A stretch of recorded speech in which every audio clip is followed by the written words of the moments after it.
How to fix Wise app not working. Let's get started. The very first thing you want to do is check whether the app is up to date or not. For that, launch your App Store or Play Store.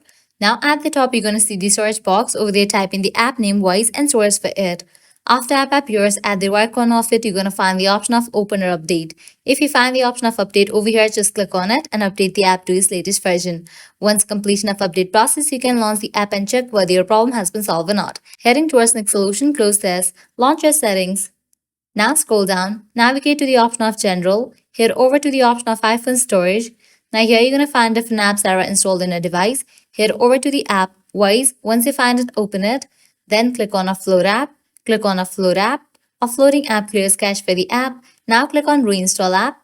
Once you reinstall the app, you can check whether your problem has been solved or not. If the solution doesn't work for you, what you can do is completely delete this app from your device and reinstall it. To do that, click on the option of Delete app. Click on Delete app. With that, you just deleted this app from your device. Now you can close this. Launch your App Store or Play Store, search for the app Wise. Once app appears, install it. By applying these solutions, your problem will be fixed. So this is how you can easily fix Wise app not working. At the end, if you guys find this video helpful, don't forget to like, share and subscribe to our channel. Thanks for watching.